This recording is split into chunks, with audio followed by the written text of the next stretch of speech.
I've talked quite a bit about the ending of my marriage and some of my single parent journey in recent weeks. And some might have heard those conversations and thought to themselves that I must not be over it, or it must still be very bothersome to me. And I would say there may be some truth to that, but maybe not in the way that they would expect. You see, the ending of the marriage, the way that the marriage ended, all of those things I've made peace with. But in recent years, I've been reviewing a lot of my parenting journey. I'm getting older. My children are getting older. And as I look back through the years, I have to make peace with the parent that I was. I have to make peace with the parent that I am. And the part that I really struggle with is accepting the way that being solely responsible for caring for two children, rather than having the support of another person who was also held equal responsibility to me, that without the support of a second person holding that equal responsibility towards them, how that limited my ability to show up. Because often I had to sacrifice time for other forms of stability, or I had to sacrifice being present mentally and emotionally because it was stressful. And I didn't always have the emotional capacity to be able to engage with them in the way that I would have wanted to. So the parts that I struggle to accept now have nothing to do with the marriage or the way that the marriage ended or my ex-spouse, with the exception of the way that that lack of engagement with our child limited my ability to parent, limited the ability of the only parent who was present in his life. Because I was it. And because I was it, that made me extra important. There weren't two of us there. There weren't two people sharing that responsibility, even emotionally, not even showing up or spending time. He didn't even have another parent to spend time with him. So what I struggled to accept is that my child was not able to have the life and the parental relationships that he deserved. It was far below what he deserved and what I wanted for him. And there was no way that I could have given it to him because of the circumstances. It's already hard.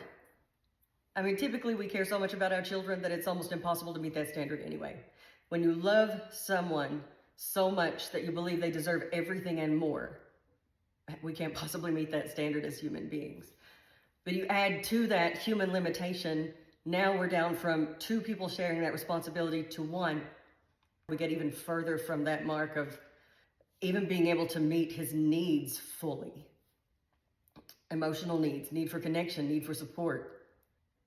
Over Christmas, I found myself looking around my oldest son's room, who is now a young adult, looking back over his lifespan and wondering if it was enough. Because he is an adult now, and the parenting he received is the parenting he received.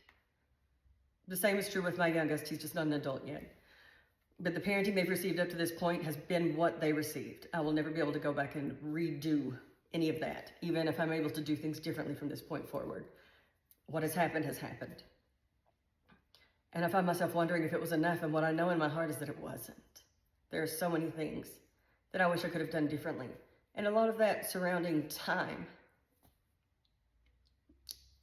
You see, I am still very emotional about it because I'm grieving the reality of the parent that I was limited to being.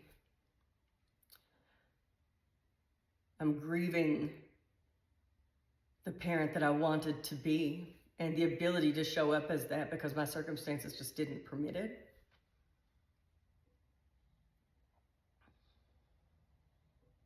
Just because there is only one parent responsible, involved, and engaged, and all of that responsibility is shifted to them, that doesn't mean that they're capable of doing it. And I was not capable of meeting the standard of two parents for children that no human being is. We are limited as human beings. If we bring limitation into the parenting scenario,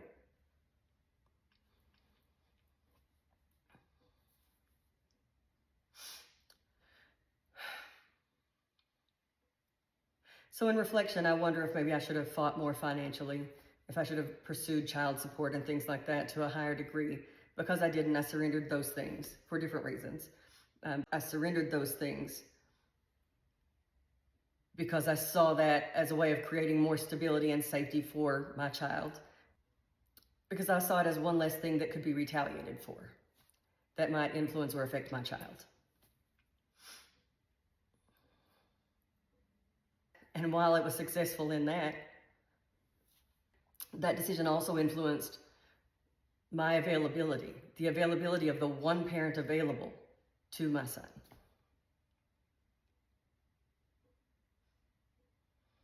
And so I don't know,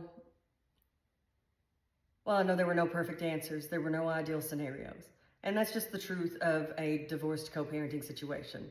That really, there is no ideal scenario at that point.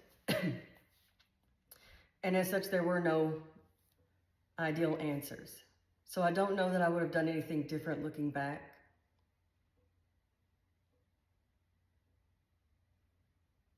I just know that I'm grieving the ability